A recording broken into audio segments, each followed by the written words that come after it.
Welcome back.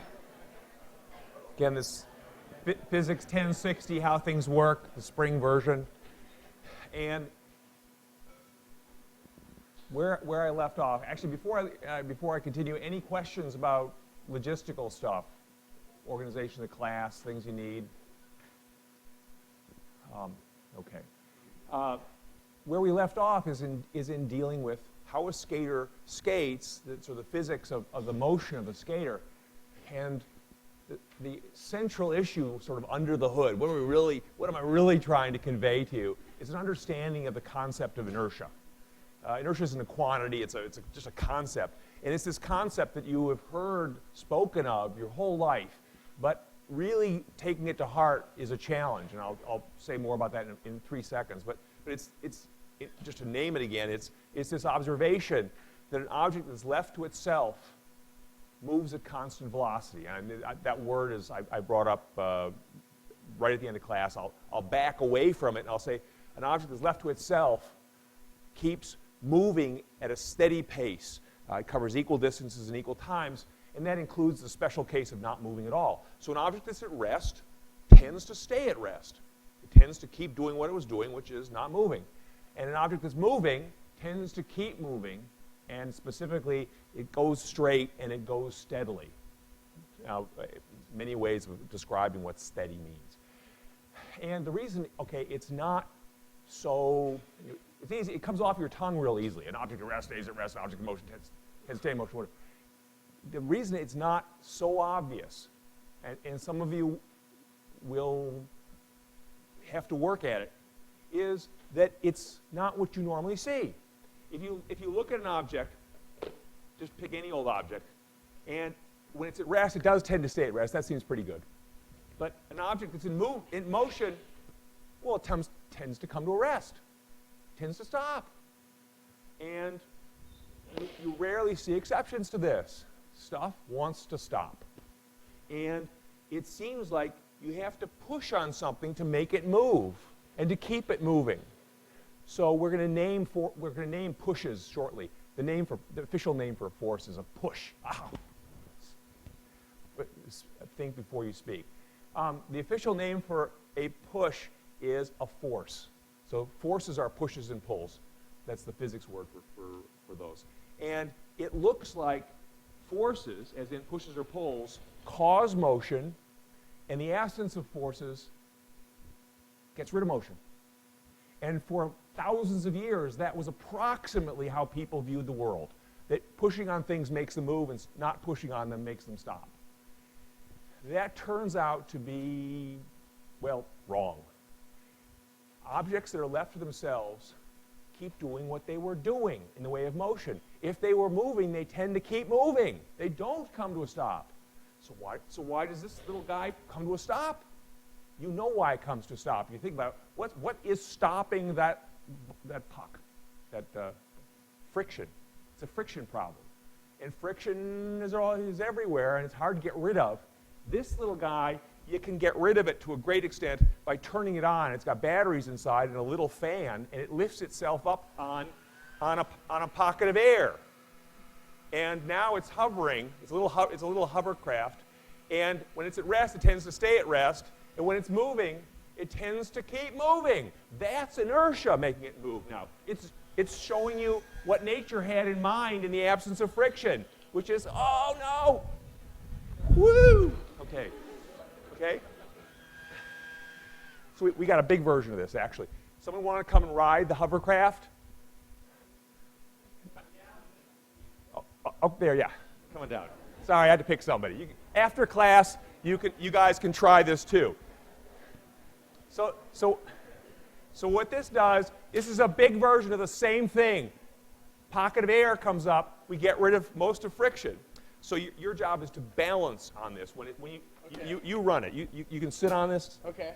And try to keep your weight sort of over the center. When you press the trigger, you'll come up on a pocket of air, and you have to keep balance on it. And when I get you started moving, you'll keep moving. Okay?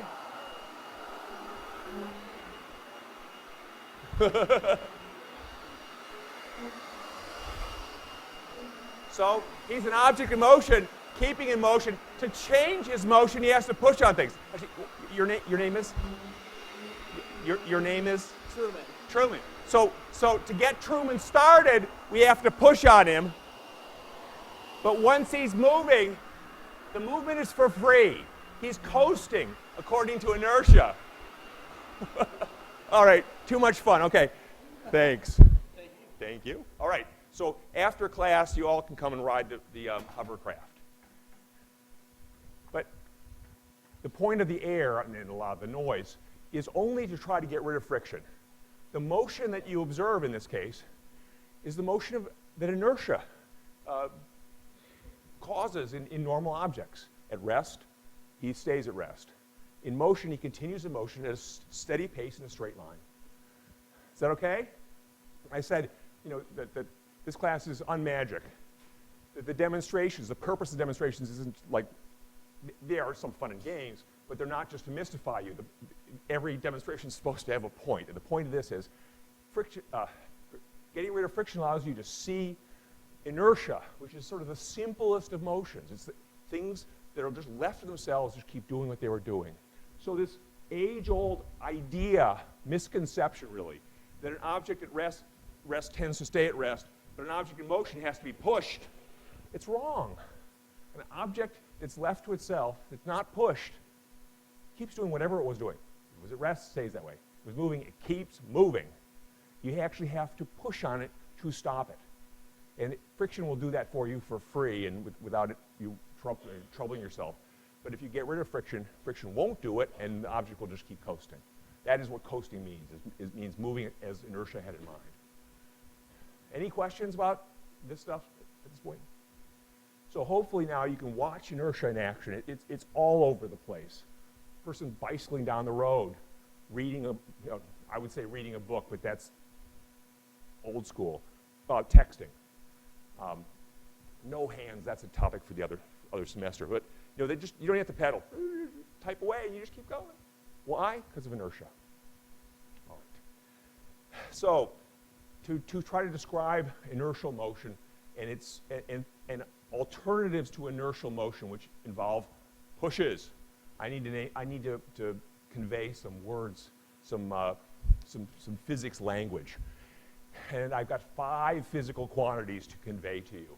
I started with 2 of them yesterday, and they were position and velocity. And I'll remind you that position is the physical quantity that describes where something is located. And it requires both a reference point, that is position 0, and it requires a distance and direction, which glom together in a single concept is known as a vector. A distance and a direction are more complicated than just a distance. It's got this direction aspect to it that requires it to be called something different. It's called a vector. Something without any direction is called a scalar with an A, L-A-R. They're just words. If you remember them, great. If you don't remember them, fine. So position is a vector describing where something's located. Any thoughts or questions about how position, the concept of position and how you describe it, what a vector is? Okay. If position is changing with time, and this is sort of where I finished up last time, if I'm moving like this, my position is obviously changing with time, then I have a non-zero velocity. The description, the physical quantity that describes a time-changing position is known as velocity. And velocity has both an amount and a direction. The amount isn't just a distance anymore because it's got a per time aspect to it. How much distance you're traveling per second. So it has, instead of having units of distance, it has units of distance per time, like miles per hour, feet per second, meters per month, some screwy unit. So those are the units of velocity. And it resembles speed in many respects. What's speed? Speed is the distance you are traveling per second. So this is a speed of about 1 foot per second. You're comfortable with that probably. It's also a velocity of 1 foot per second, but there's another piece of information with velocity. Velocity has direction associated with it. It's a vector quantity. Speed is not. Speed is a scalar quantity. It's just an amount. This is 1 foot per second speed. This is 1 foot per second speed. But those velocities were different because the directions were different. So this is 1 foot per second to the right. That's its velocity. It's my velocity. This is 1 foot per second to the left. They're different. Okay, so velocity has got more information to it than speed. They're used in ordinary language. They're used interchangeably. One sort of comes off as like the I'm thinking of all sorts of pejorative terms for the people going, my velocity was 60 miles an hour. No, it wasn't, because you didn't tell me which way you're going. Velocity has the direction part to it. If you leave the direction part off, you're just using fancy language for speed. Is that okay? All right. My goofiness, so I'll try to curb it. So a skater experiencing no external influences moves at constant velocity.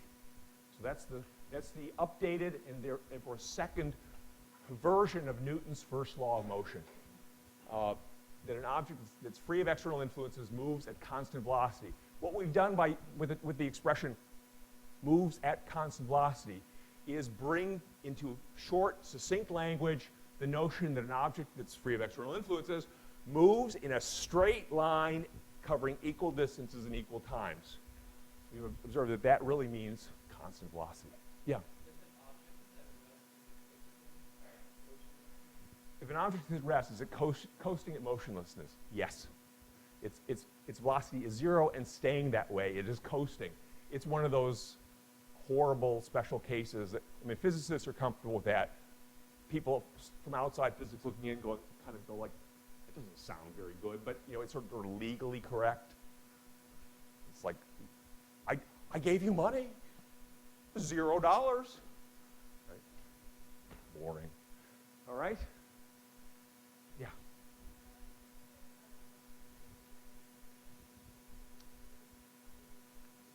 Thank you.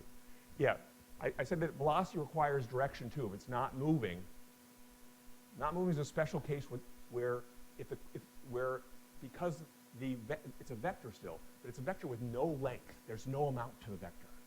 0 speed. In that case, the direction is undefined. And that's okay. It works out in finally, if you do calculations, they all work out. But it does happen that vectors can occasionally have 0 amount. Like if I were actually at my reference point, my position 0, what's my position? Well, it's 0. No direction at all. No, we don't know what the direction is. It doesn't make any difference. Okay, Rachel?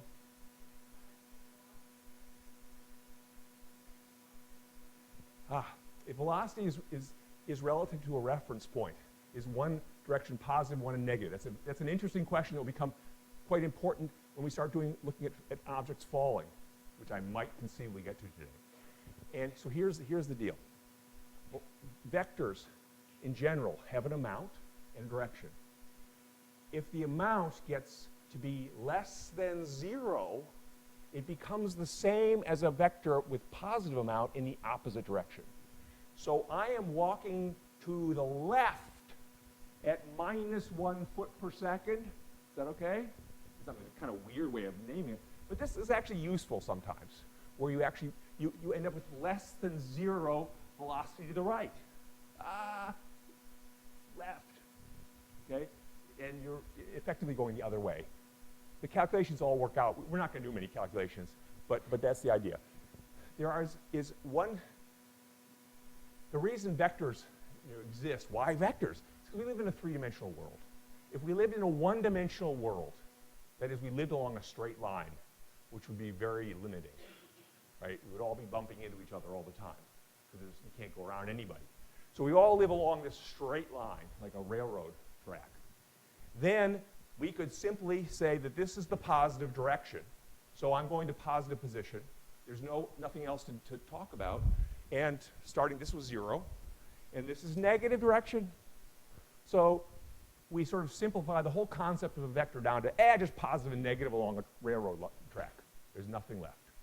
And we'll do that just for simplicity in talking about the motion of a falling ball.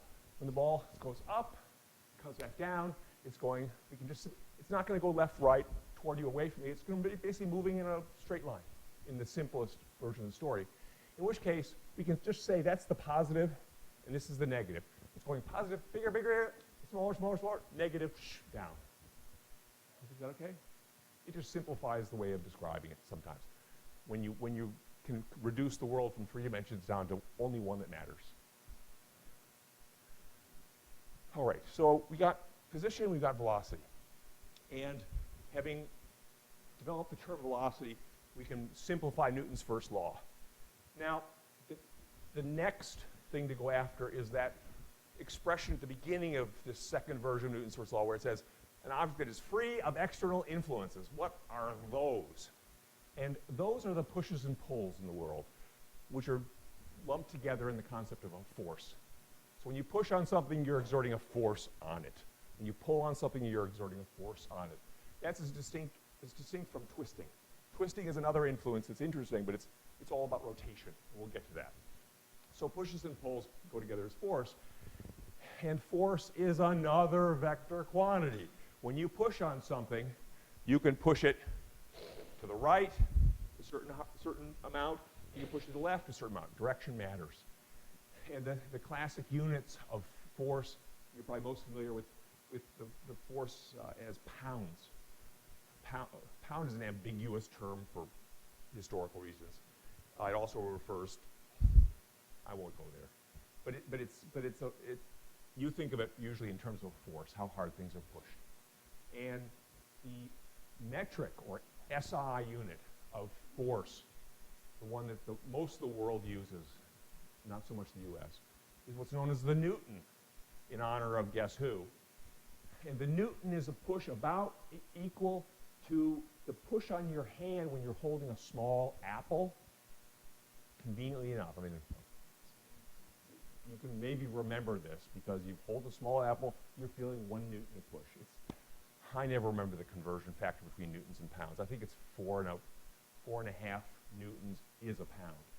It's more detailed than that, but that's about right. Okay, so you buy apples that are 4.5 to the pound, and you hold one. That's a newton. All right. Other thing about forces is they do influence an object. You exert forces on it, you're gonna change its motion, but it doesn't respond to every force independently. You can't have 7 people yanking on something and have it move in 7 different ways. It moves in only one way, and so its response isn't to the individual forces it feels. Instead, it's to the sum of those forces, what is known as the net force. And net force is complicated by the fact that forces have direction to them. And when you add the forces to figure out what the net force is, you have to take into account their directions. So if 2 people are fighting over me, let's imagine that they want me to come with them as opposed to the other way. They pull me out. This one's pulling me that way. This one's pulling me that way.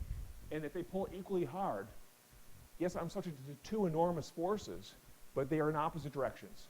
One is to the left, one is to the right. They cancel. So when you add them, they add to 0. Is that followable? Similarly, if they decide to get rid of me, they push me away equally hard. Again, this force over here, it's pushing me to the right. This one's pushing me to the left. They cancel too. On the other hand, if they have disagreement, this one over here pushes me and this one over here pulls me, they add, they're both in the same direction. They add and accumulate into a yet larger force. The net force then is the sum of them, and they add up a lot. And if you're pulled in 2 cockeyed directions, it gets complicated. And we don't need to go there. That's for the land of physics that does calculations. We're not going to go there. But you can sort of have an intuitive sense of what the response is going to be when you've got these various forces in various directions. Is that okay?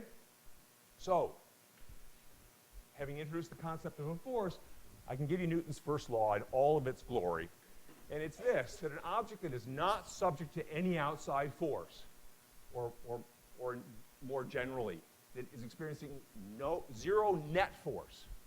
It can have individual forces, but they have to add to 0. It moves at constant velocity. It moves as inertia had in mind. Is that okay? So that means that suppose I'm here, and if no one's pushing on me, absolutely nobody's pushing on me, and I'm on the hovercraft, and I'm at rest, I'm going to stay at rest. Constant velocity 0. If I just happen to be moving to the right at 1 foot per second, I will keep moving to the right at 1 foot per second, because that's my velocity. On the other hand, I can be subjected to forces and still move at constant velocity. They just have to cancel. So two people fighting over me, one way or the other, and exactly balancing each other, leaves me with 0 net force. I will still move inertially. So what's an example of that?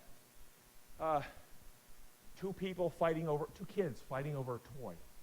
They both want it. One of them is pulling hard to the left. The other one is pulling hard to the right.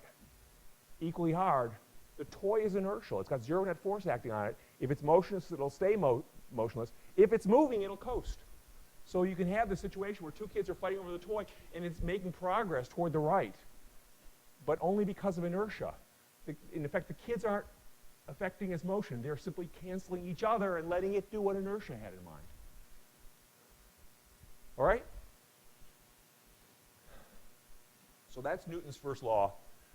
There are three of Newton's, has 3 laws named after him, and we're done with one. It's got underlying physics that is responsible for it that I'll probably bring up again in a week or two. But so there it is. And for the most part, a skater spends a lot of time moving inertially, coasting. These are all the same idea, and I use the words almost interchangeably. A skater who is coasting is one who's experiencing 0 net force. And a skater that's inertial, again, 0 net force, moving according to inertia. So how about when a skater doesn't move according to inertia? For example, they start moving, or they stop moving, or they change their direction. For that to happen, because that doesn't fit in the notion of inertial, that is not constant velocity. In that case, they're doing what's known as accelerating. So acceleration is the 4th physical quantity I want to introduce. It is yet another vector. And it's the hardest of the vectors to conceptualize and visualize. And so I'll spend a few minutes here trying to flesh it out so that you have a feel for what acceleration is. And I will tell you in advance that some fraction of you will struggle to distinguish velocity from acceleration.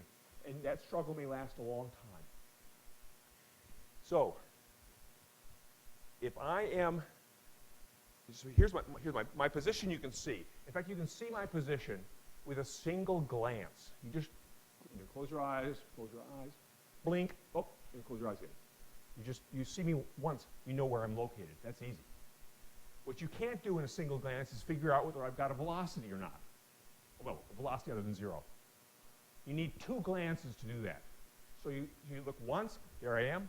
You look again, and here I am. You know my position changed in the 1 second time period between those two. You know my velocity had to be not 0.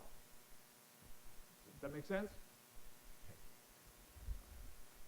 How about whether my velocity is changing with time? That's tougher. Let me show you a couple cases. I do my human animation stuff here. Let me show you constant velocity first. And you have to not watch yet because I'm going to get started, and that's not constant velocity. Okay, now look, okay? I'm moving as best I can at constant velocity. I'm going to the right, and it's staying the same speed, the same direction. End of story, stop looking, okay? That's constant velocity. I can have another one to the left. Same thing. Constant velocity. End of story. The start and stop were different, though. Because if you look at the start and stop, I went from having no velocity to having rightward velocity. There was something special that happened during that starting period. And similarly, when I get started, that was special. Now I'm constant velocity. And now I'm going to turn around. Oh, this is all messy. And now I'm back at constant velocity. During those periods when I was turning around, changing my speed, changing my direction, or both, I was accelerating. And to see acceleration, you need 3 glances. You have to look. So I'll show you a case of 0 acceleration, which is to say constant velocity. You look once, I'm here. 1 second later, you look again, I'm here. 1 more second later, I'm here. I went steadily from one to the next, straight line, steady speed, no change in velocity. 3 glances, though, were necessary to figure that out. And I didn't need, I should actually move at constant velocity. So here, blink, blink, blink. Nice, steady. But if I change my speed, for example, which is a piece of velocity, well, that velocity is just to nail it down. Velocity is, speed is the amount of velocity, and the direction is the direction in which the velocity takes place, the speed takes place. If I accelerate, I go from blink, blink, blink. Between the first second, I move a short distance. Between the second 2 blinks, that is, during the second, I traveled farther. So you can tell that I sped up. The speed part, the amount part of my velocity increased. That was acceleration. So there's acceleration where I'm speeding up. I can also accelerate when I slow down. So let me get started here. Blink, blink, blink. I covered less distance in the second period than I did in the first second period. I slowed down. My velocity changed again. Can you see this, or questions about the visualization of this? So you can have situations. Looking for acceleration is a subtler observation. You have to look, in effect, 3 times, whether you like it or not. You don't have to close your eyes in between it, but you've got to be sort of watching the velocity change at the time, which takes a lot of observation. And any change in velocity is an acceleration. For example, if I speed up to the right, I'm clearly accelerating, right? And if I accelerate to the left, I'm clearly accelerating. And if I slow down to the right and turn around, I'm clearly accelerating. The crazy case is, suppose I walk at 1 foot per second, very steadily, but I change the direction I'm traveling. I'm still accelerating. Any change in velocity counts. And my velocity is going from the right to the left, toward you, toward the right, and so on. Those are all accelerations. And they are all, it turns out, caused by forces. You cannot accelerate in the absence of a force acting on you. You have to have a non-zero net force acting on you, or you will go straight at a steady pace, as inertia had in mind. Okay? Last piece of my harangue is that you can easily have an acceleration that's in a direction different from your velocity.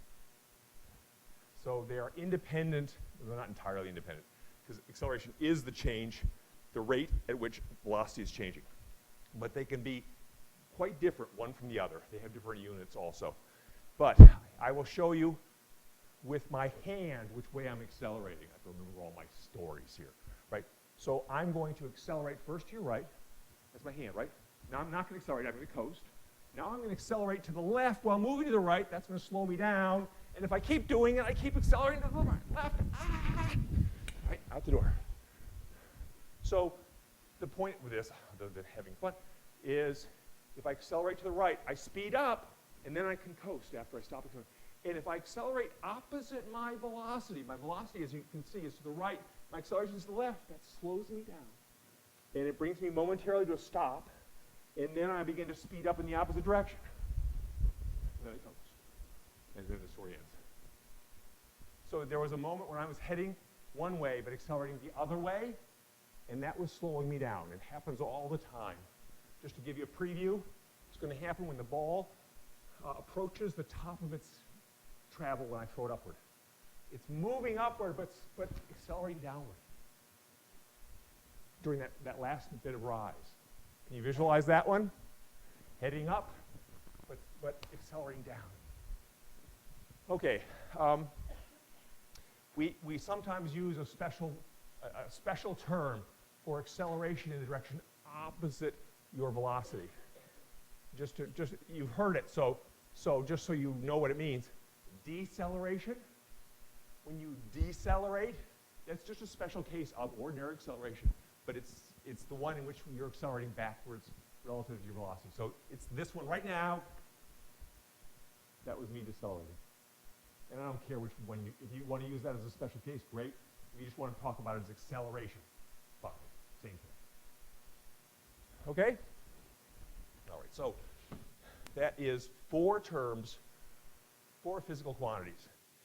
And there is a relationship between the force acting on something, more particularly the net force acting on something, and its acceleration. They are not just willy-nilly relative to each other. They have a very specific relationship.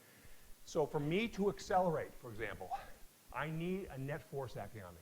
Otherwise, I will coast. So something's got to push on me, and my acceleration, which is measurable, you watch the change in velocity with time, and this is a very slow deceleration. Okay, that was very slow, very small deceleration, caused by a small force. And you wonder where the force is coming from. It's coming from my feet and the floor. The floor is exerting on me. I'm asking the floor to push on me with friction. And I'll show you now a fast deceleration, or acceleration opposite my velocity. Let me get started. And now, ready, get set, thunk. I just stopped fast. Big force. So it turns out that acceleration, which is the rate at which your velocity changes with time, is exactly proportional to the amount of the net force acting on you. If somebody's running toward you and you want to stop them, if you push gently on them, they will slow to a stop slowly, gradually. Their acceleration will be small. Small force, small acceleration. If, on the other hand, you just stand there and block them, thunk, they will experience a large force, and it will cause a rapid acceleration. And incidentally, just because it comes to mind, this is the cause of most sports injuries, the concussion problem that faces a lot of sports. It's that rapid deceleration that's the issue. Because if you stop somebody very quickly, you do it by way of enormous force. You change their velocity from, I don't know, whatever fast they're running, to nothing, to 0, in a fraction of a second. That involves a big acceleration and therefore a big force. First off, the force is hurt. And second off, not all of them stops at once. Different parts of them try to continue on. It takes a little while, for example, for your brain inside your skull to figure out, inertia is no longer holding sway here. Brain must come to rest, must stop. And that involves things hitting things inside you. Also not good for you. Okay, so acceleration is proportional to force. But not all objects are as easy to stop as one another. It's much easier to stop a butterfly coming at you at a certain velocity than it is to stop a freight train coming at you at that same velocity. You exert the same forces on them, and the butterfly immediately stops. For all practical purposes, the freight train is like, did you hear something? And so what is that? What is this difference essentially in the measure of inertia an object has? It's known as mass. So it's a term, again, you've probably heard your whole life, even in physics class, but I want you to really have it in your gut what mass is. Mass is the measure of an object's inertia, its tendency to keep doing what it was doing. And an object with very little mass has essentially very little tendency to keep doing what it's doing. It's easy to make such an object accelerate. You can speed it up, slow it down, turn its path easily by way of small forces and get big, whomping accelerations. In contrast, an object that has a large mass, has a lot of inertia in effect, is very difficult to speed up, slow down, or turn, deflect. Okay? So when you want to conceptually measure mass, how do you measure mass? Ignore gravity. This is the point. Gravity has nothing to do with mass.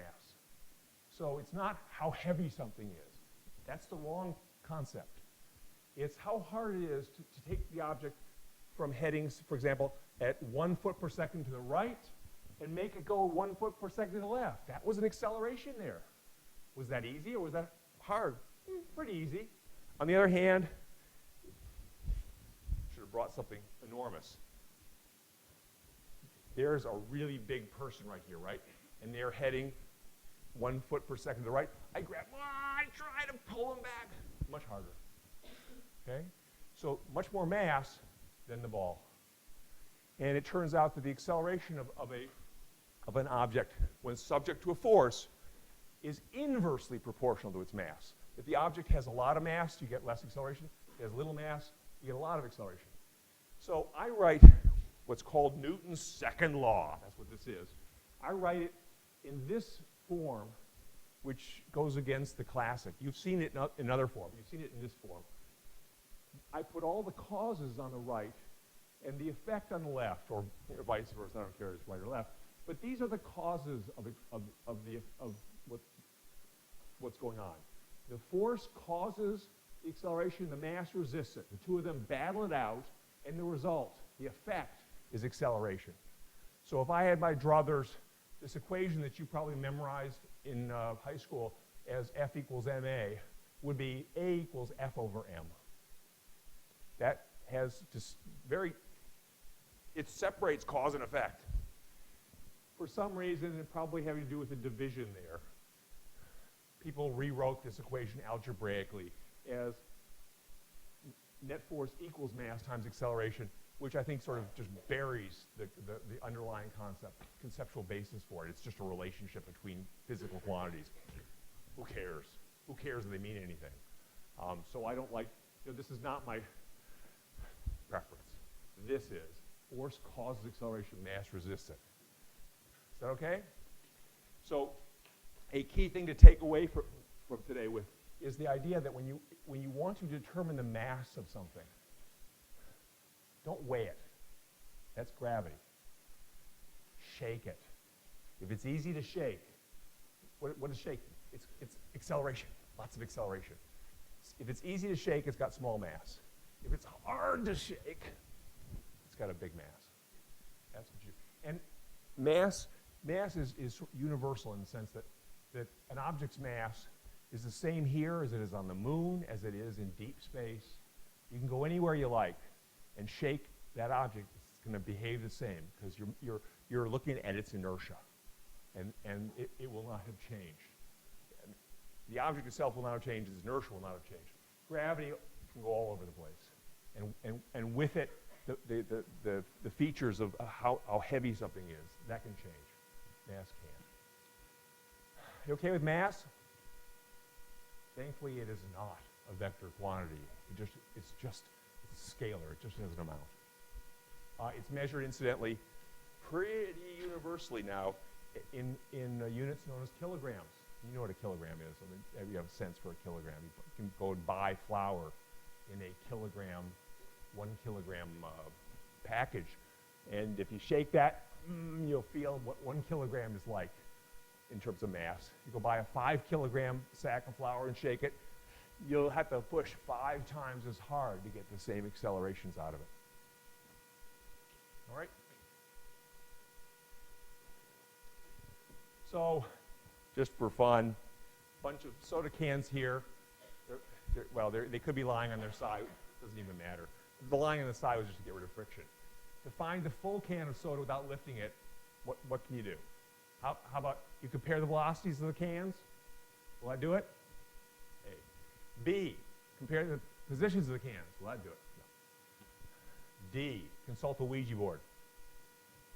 Yeah. Okay, C, blow on the cans and watch their accelerations. Yeah. You can tell which ones were empty. I exerted basically the same force on each of them by way of wind, which is an interesting story of its own. These two guys have so much mass that gentle force barely got their attention. They have a friction problem. I can get rid of the friction problem by allowing them to roll. This is the point of why you put wheels on things. It is one way of eliminating most of the effect of friction. So now they're all capable of rolling, and even relatively tiny forces should be able to get them to begin moving faster and faster. But if I just give them a brief, gentle force, 2 of them roll, the ones with almost no mass. The other 2 can't. They've got so much mass, they just barely accelerate, and you can't get anywhere with them. So the public service announcement component, you'll hear my public service announcement all the time. Those of you from 1050 will know this. Is if you've got a situation where you're trying to figure out which of two very heavy things that you cannot lift, which one has the stuff in it, the gold, we've only got 30 seconds, grab the cart with the gold in it, as opposed to the cart that is empty. Let's get out of here. The carts are sitting there. Shake the carts. You grab the empty one. Whoa, that's easy to shake. Grab the one full of the gold. It won't respond because it's got so much inertia, as in so much mass. Take that one, if you can get it moving. All right. What else? Okay. My little piece about units. The units, I discussed the units in the book, in a section of the books. I'm not going to say much about units in general in this class. They are quite important if you want to calculate something and predict specific values. It's worth knowing a little about them because it's worth knowing a little about them. Just to point out, the classics, the metric unit of distance, and therefore of position, distance being the amount, portion of a vector quantity known as position, is a meter, and that's about a meter. You might as well know approximately what a meter is, even if you always think the rest of your life in feet and inches and miles. Meters do show up. If you travel, you'll see meters coming about. Velocity being the rate, the time rate at which position changes is meters per second. It's how position is changing with time, so it's how much distance is being traveled per time. Distance per time, meters per second. Acceleration being the rate at which velocity changes with time has another per second in it. It's meters per second, or just meters per second squared. So that'll come off my tongue occasionally, particularly in falling objects, for example. The SI unit of force, as I said, is the Newton, which is about a 4.5 of a pound. And mass is kilograms, which I hope you actually have some experience with, what a kilogram is like. You all are typically somewhere in the 50 to 75 kilogram mass range as people. And there's a relationship at the bottom. What defines the Newton?